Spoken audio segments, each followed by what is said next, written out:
later into your term of office? And also, yes, there has been a decision that the Treasury will have to determine just how much money is going to be paid back. In your secure and comfort report, you did mention, I think it was something like 10 million rand.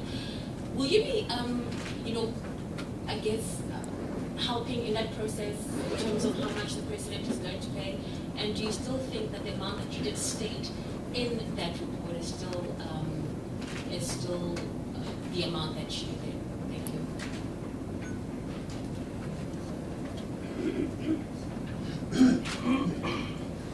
Thank you.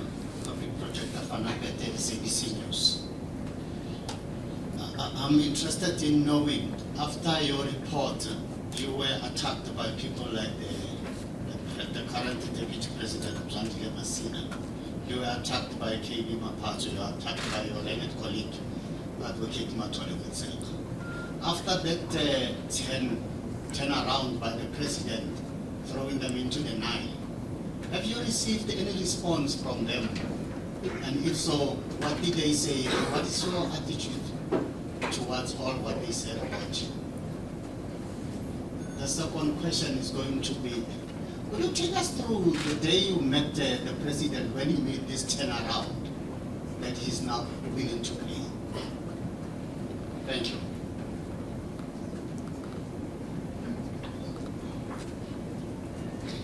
Good afternoon, Public Protector. Barry Bateman, Eyewitness News. The Chief Justice Mogoeng is quite an orator, and he had some lovely quotes today. I think the one that stood out for me is, "Law is the sword which cuts off the ugly head of impunity." I trust you were probably listening quite closely to what the Chief Justice was saying. Is there anything that stood out in what he said? Something that really moved you in terms of the law, justice, and empowering your officer's your position in terms of the country? Is there anything that stood out for you in that particular regard? And then secondly, what was happening here in the office when it came down to that final judgment? Thank you.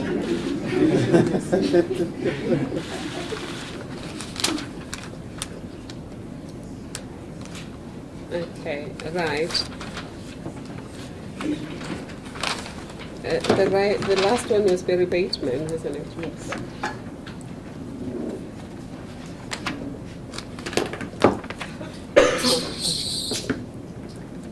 Thank you. We need funds. We still need Hello? funds. Okay. Lorenzo Temba. It's not my place to determine whether or not the President is fit for office. My job was to protect the public from improper conduct by firstly determining if somebody's conduct was improper, and secondly, determining how should it be fixed. I did so, and now the Constitutional Court has confirmed that I did my job properly. The rest of the job belongs to someone else. Safe to say, though, the Constitutional Court in this particular case says both the President and Parliament failed to uphold the Constitution. Right? With me leaving in October, well, the Power Protector comes and goes. The person, the Power Protector as an institution never leaves. In fact, the Power Protector as an institution celebrated 20 years of excellence last year. As we have reflected as a team, many of them are sitting around this room, we are confident that this office has grown from strength to strength since opening its doors in 1995. Of course, it had to build itself from the ashes of institutions created during apartheid, the first being the Office of the Advocate General, then the next one being the Ombudsman. And then when it became the Power Protector, Advocate Barkwa fashioned it as an independent, fearless constitutional institution. Advocate Mushwana was the first person to create concrete remedies. We speak today about government being responsible for doing something concrete to fix the problem it has created through improper conduct, because Advocate Mushwana did that. We just came in, and of course when you stand on higher ground because you stand on the shoulders of giants, you're bound to do better. I would like to believe that the next public protector also is going to do much better than what we've done. He or she will inherit the very same team that I've been working with. And it's the very same team that has been investigating all of these matters and emerging with the answers that I eventually owned and presented to the public as my decisions. So about this decision coming so late, Ms. Temba, it's better late than never. But there's no doubt in my mind that Nkandla people may see the Nkandla saga as a problem. As my team, we think it was a blessing, because we needed a point at which we define clearly what does the Constitution mean when it says the public protector has the power to investigate, report on, and take appropriate remedial action in response to improper conduct in state affairs. It had never been done before. We've had countries right up to Germany coming to investigate what is this kind of body. We're thinking that even countries in Europe need to consider it. So then nothing like this had been done. Very few countries have something similar. I think Israel may have something that is comparable, and Pakistan, and perhaps Uganda. I think it was a good thing that this happened. And will I help in determining how much the president needs to pay? We do expect that Treasury may consult us, but we're not really experts in quantity surveying. So I think they would need some expertise from quantity surveying. Most of us here are lawyers, so we can't offer much help in that regard. But the 10 million was not really the final figure. It was a figure in the early stages of the conversation around apportioning some of the costs to the president, and the task team had at that stage come up with an amount that was close to 10 million. I wouldn't decide that that's the decisive figure. I would really leave it to the Treasury. We trust them to do the right thing and to find the right people to assist in this regard. And Fanny Pete, SABC. Yes, there are texts. Well, Miles Monroe told me that when people attack you unreasonably, you just have to understand that they know not what they're doing. And my own principle has always been, when they know better, they'll do better. And I honestly believe that now that the dust is behind us, we'll start acting reasonably. But it does say to me, though, that one of the lessons we've learned from this is those who exercise authority, be it public power or private power, must be careful about not surrounding themselves with praise singers. All of us, I'm in office myself. It's important for me that I have members of my team that are diverse in their views. Some, you call them the evangelists, the ones who immediately take what you say and they support. And then there are the skeptics. Then there are those who question everything. The idea is you need all of them, because there may be things that you overlook. So I would say to those who exercise public power, don't reject those who disagree with you, because you might just head for a cliff if you surround yourself with people who are yes people. That's all I have to say on that side. And any calls? No, I haven't received any call from anyone who insulted me. And I must say that there is a certain deputy minister that it would be nice if I were to receive a call from. because he made it his mission to find people who can disagree with him.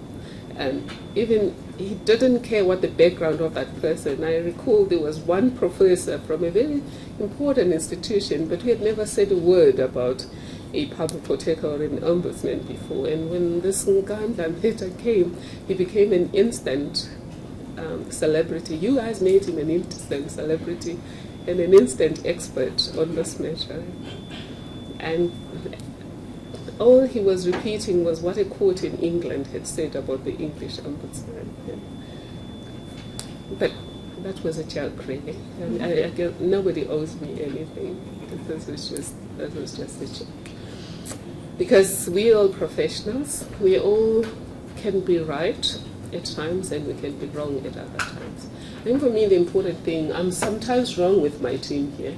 The important thing is that when somebody comes up with an idea and they argue it meaningfully, I give myself the right to change my mind. And I hope that's the same lesson for people in government, is that you keep an open mind, and when somebody comes with an idea you've never entertained before, you receive it with an open mind, you digest it, and you allow yourself to change your mind if you must change your mind. And my meeting with the president, it's still due, Mr. Nkandla. It was a good meeting, honestly. It was a meeting of just human beings. I can't go to the details what we discussed because it was a private meeting, and we're not meeting with the hope that we will eventually discuss it here. But the sentiments that eventually were expressed at the Constitutional Court were the same by the president's team, with the same sentiments he expressed to me on that day. Right. And of course, from my side, I maintained what I have always said, that this office's decisions are binding, because clearly, when the Constitution says take appropriate remedial action, it means you can take whatever you consider appropriate in the circumstances, which is what the Chief Justice said this morning. If you may well even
hard to prevent that from happening.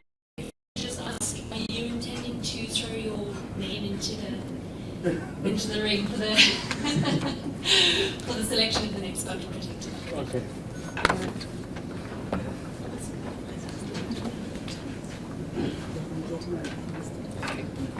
Right.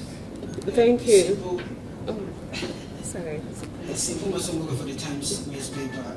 Advocate, the blatant disregard for your office and its powers, the second guessing of your report and parallel processes to circumvent your report. We have also seen how the executive ignored the court order in the Omar al-Bashir matter. Do you honestly think the Constitutional Court judgment will make any difference? And what is your take on the argument that this plunged the nation into a constitutional crisis? The second question, you have done your work on the Nkandla matter diligently and stood your ground in the wake of the attempts. Out of interest, if you were to meet President Jacob Zuma today, what would you say to him? Thank you.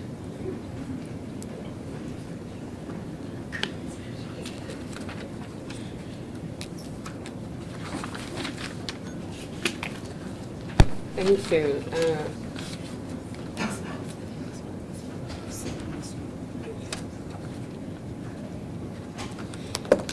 Thank you. Let's start with Marika. Thank you for that question. I am certain that we all make mistakes, and I want to believe that a mistake was made by the executive, by Parliament, and by many of the people who diverted attention from the issue of whether the conduct in question was proper or improper, and sought to play the person, which was myself, made mistakes. But I believe that everyone has had an opportunity to reflect, which is the same reason why the President, when I met with him, had a different message for me and for the nation. And that's why, thank you. That's why a lot of the things that were said in court were also said by the executive, except the South African, the Minister of Police's representative. I think everyone has already had to reflect, so I have faith in the system, in believing that everyone has learned their lessons. There will be no point in government appointing a public protector who will lead government towards a cliff. You might as well not have a public protector. Because the whole idea of having a public protector is to have somebody who will see your blind spots and quietly guide you to,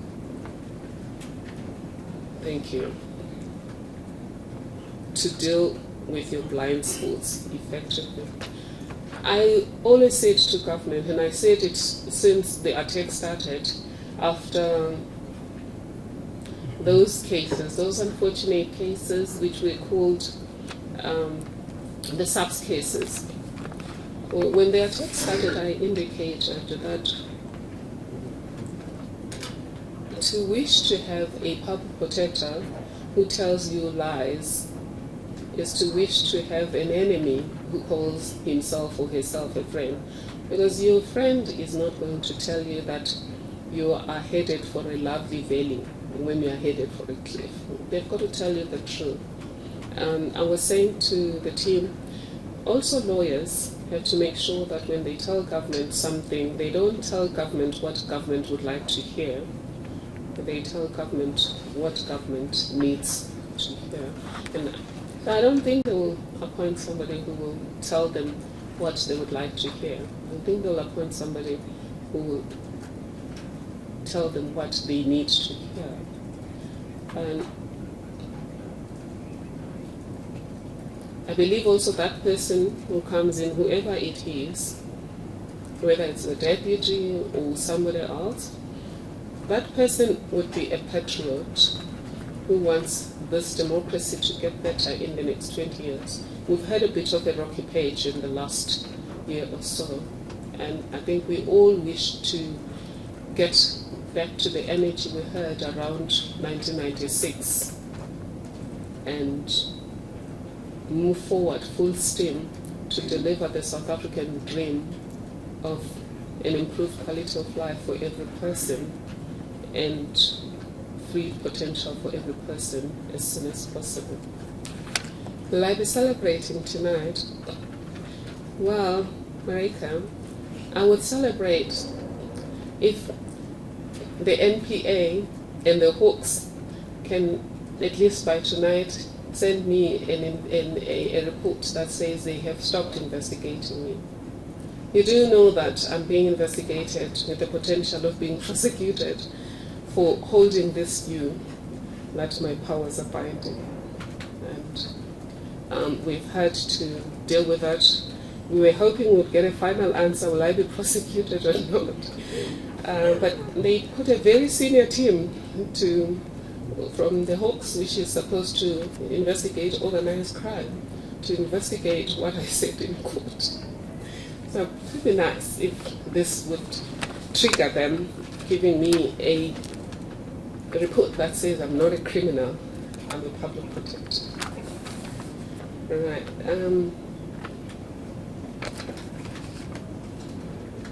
A message to Parliament.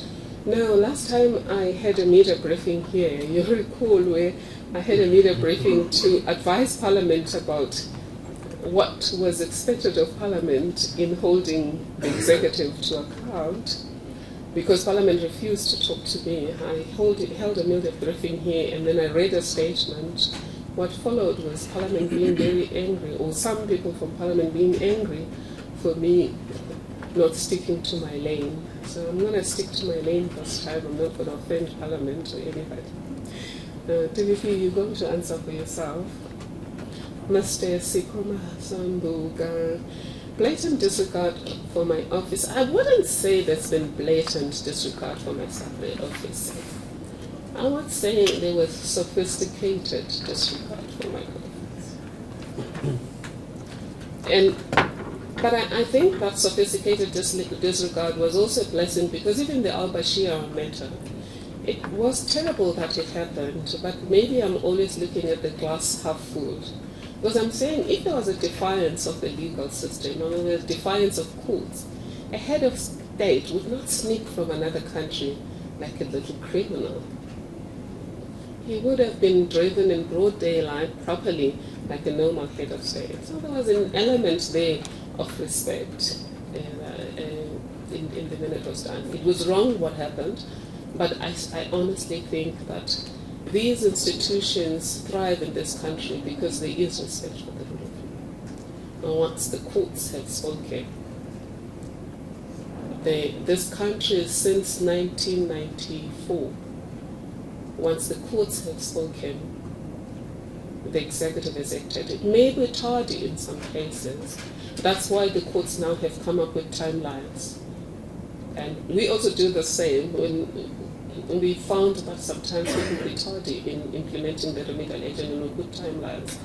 And I must indicate that after the SCA judgment, which we're grateful for, people started complying again, and within reasonable timelines. And then the latest that we got was a business person that had really been struggling, and after the SCA judgment, the doors were opened for a proper negotiations about implementation of remedial action, and the organ of state involved began to take the appropriate measures.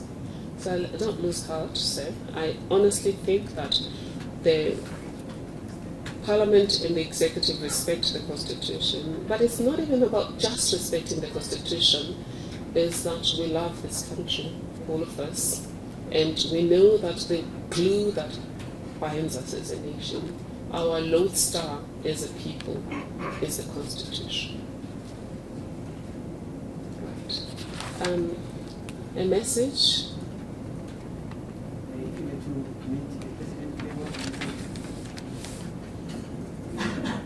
I would say thank you for settling before the Constitutional Court made a decision. I thought that was courageous, that was magnanimous, and I think it really gave the President some ground. I think we would be speaking under much more devastating circumstances if today was the only time we were going to hear a message that say the president will pay. Thank you.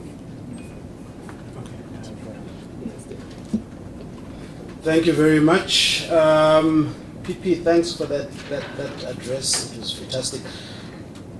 I represented the office today at the court, and I can't overemphasize how important this particular decision today is.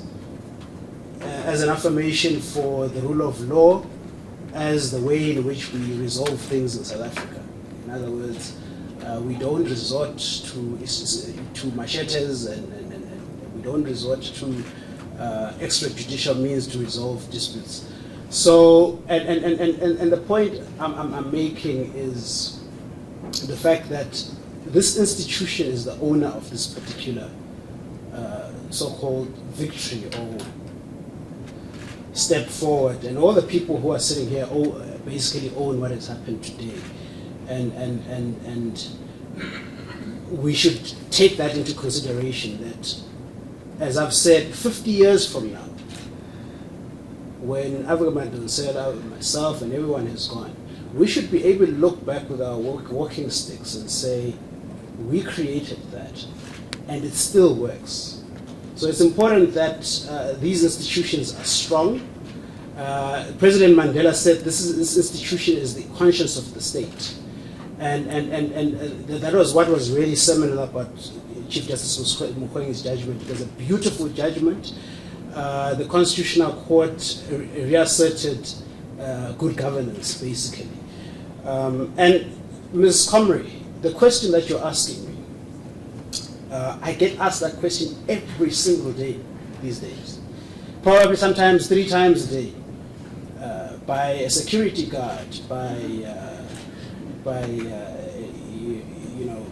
a cleaner somewhere, by an MD. I think it's because they're genuinely concerned about the future of this institution. As I said, I don't own this particular institution. And we have created an amazing machine here, which with the team, and I think what I have to correct you, a lot of you media members get that wrong, to assume that the public protector is Madame sitting here and she sits with 40,000 files in her office. It doesn't work that way. It's an entire team doing its work effectively. The work is not a thumbs up. These are professionals. And I'm one of the individuals who has been second in command, so to speak, as part of that project. So I've learned a lot. I've had an apprenticeship over a period of about 4 years, and have come to know a lot about this institution. And I certainly believe in the value system that good governance is not negotiable in South Africa, that we need to ensure that the state is accountable at all times, and so forth and so on. But it's not my decision. As I said, I get that approach every single day. And it's not about me ultimately at the end of the day. It is really about the country. If there is a better candidate, if I can put it that way, I would gladly support that candidate. But if you have a situation where the institution has a situation where an unsuitable person then leaves the institution, I'll be the first to leave. And unfortunately, we can't have that.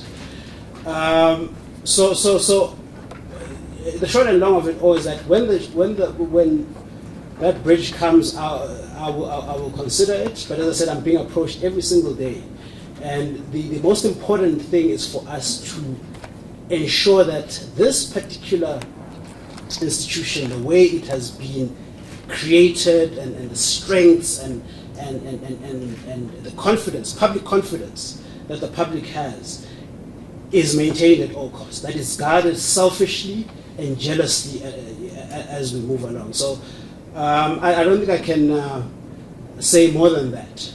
It's beyond my powers, but as I said, I think we just hope ultimately that people will do the correct thing, regardless of who is selected to take over that particular role. Thank you very much.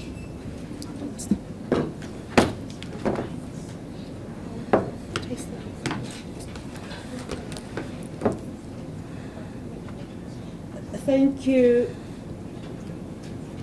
Is there a question? All right.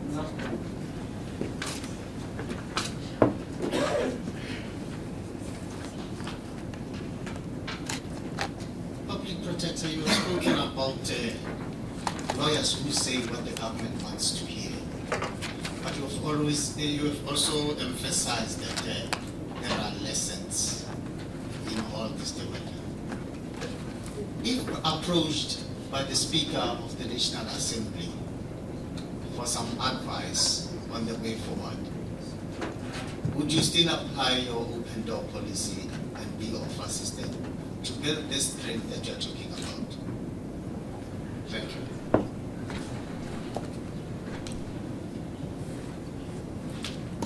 Thank you, Mr. Panipete. I just want to check if we hadn't left some people at the back there. Was there no last person wanted to ask a question? Right, okay. I'm always available to advise anyone. In fact, that's more or less what I've done all my life, is either I help somebody to vindicate their rights with an institution or had to advise somebody. I just wouldn't interfere, but if I'm requested to advise, it would be a pleasure. In fact, that's our role here, is that government, particularly Parliament, should request this institution for advice. And they sit down. I mean, that's why I was offering, it's not something you do at a media briefing. Ideally, is you have a cup of tea and you talk to the Speaker, and then if she or he wants to take the matter to plenary or to other colleagues, then we can discuss it. I think I would be available, and any member of my team would be available to assist the Speaker and any member of Parliament. Incidentally, we were with the Gauteng government yesterday. You notice I was invited by the Premier to come and talk about what needs to happen to promote good governance and state affairs, open democracy and integrity. And we bent over backwards. We're in the middle of something yesterday. I bent over backwards and I went to Benoni to offer my bit of what we expect and how will that contribute to effective and responsive service delivery, and I believe that it was appreciated. In the absence of any other question, I just also, is there one question? All right. Okay.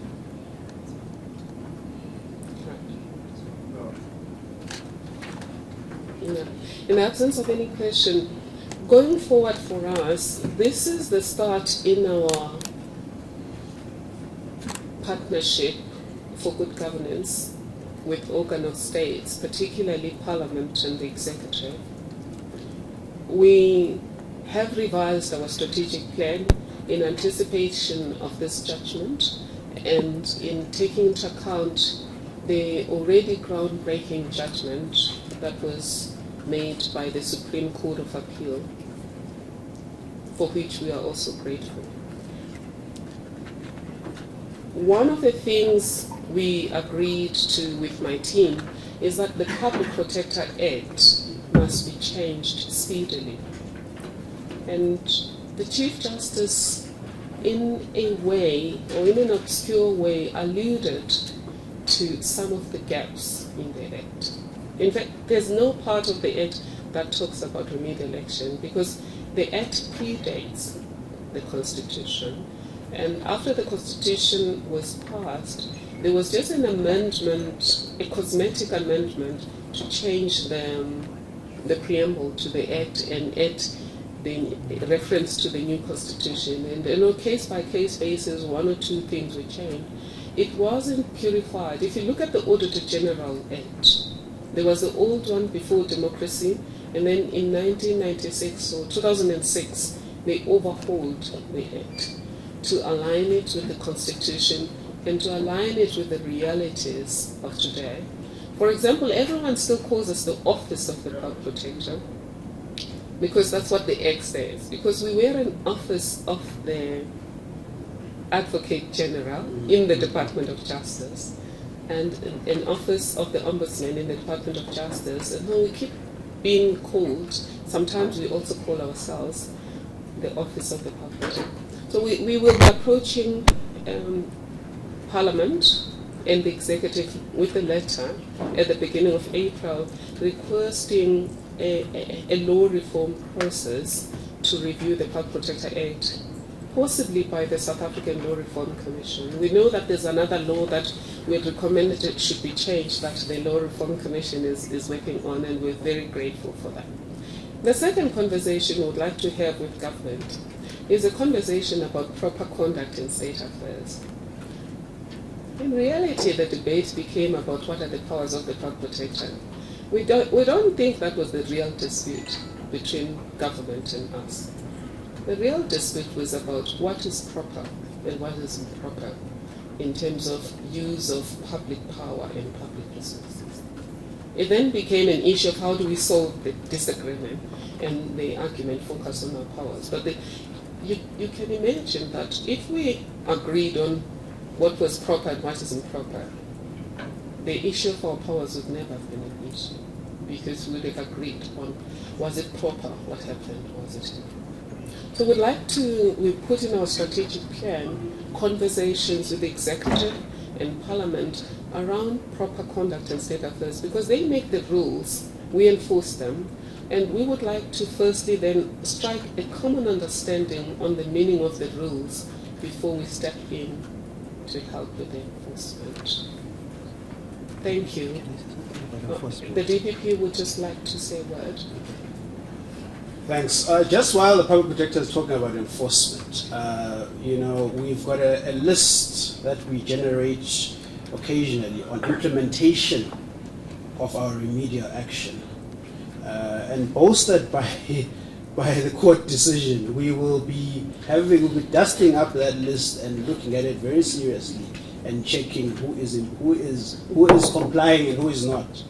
So I think this is something I haven't discussed with the Public Protector, but I think if maybe one thing we could possibly do is to release the list of the offenders to the media, to say who is not complying with remedial action, because that is very important, because service delivery is hampered and a lot of things go wrong as a result.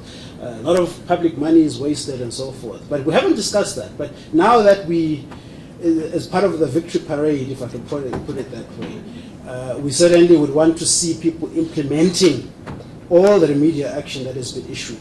Ironically, yesterday I got a call from someone who wants the remedial action issued under the former Public Protector, Advocate Mushwana. So these things don't go away. But anyway, thanks, Sufi. Thank you, JPP. Just to soften that a bit,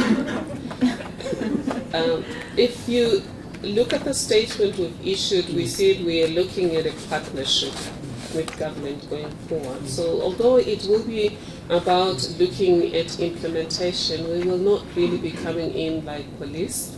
We'll be coming in again as the McCarthy, whispering truth to power and saying, let's fix this.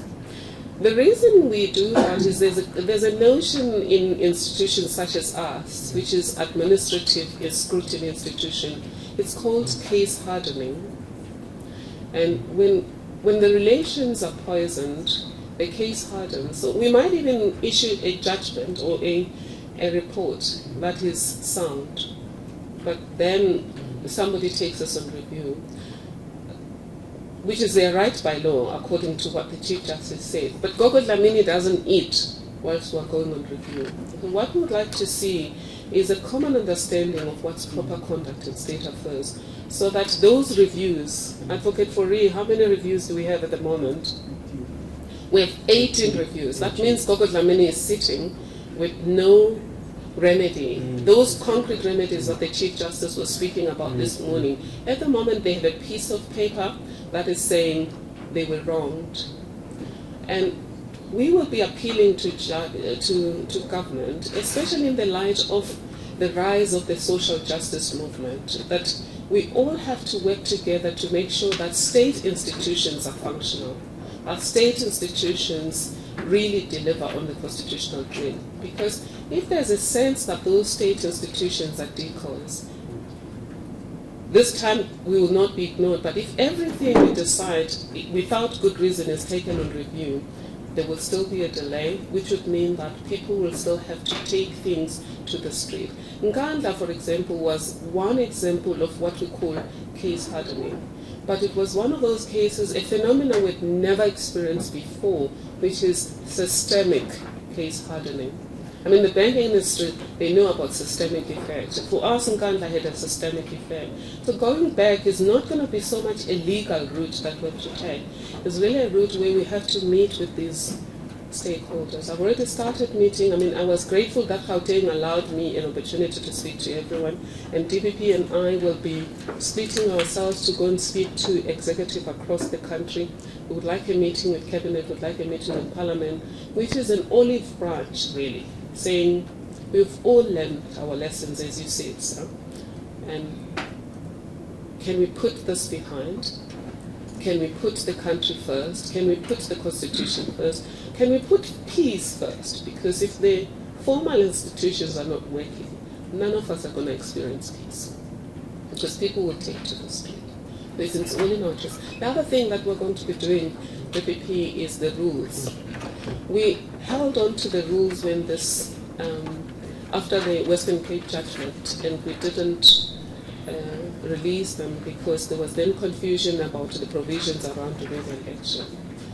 We will now be refining the rules in the light of this judgment, and of course the Deputy Protector will be coming up with as many ideas as possible around those processes of after we've issued the report, how do we enforce meaningfully? And there's a precedent in Pakistan around the follow-up process. Again, thank you again for your time. Thank you to government, especially those who changed their minds and those who will now change their minds. It is our country, it is our democracy. We owe it to ourselves and the generations before us and after us to make it work according to the dream and the design. Thank you. Thank you, Public Protector. We have come to the end of our media briefing, and we will give you the opportunity to do one-on-one interviews with the panel.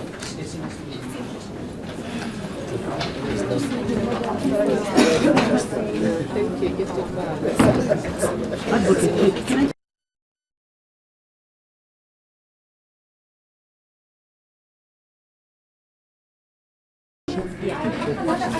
It is a two-party investigation, unfortunately. The DA met us. We have no choice.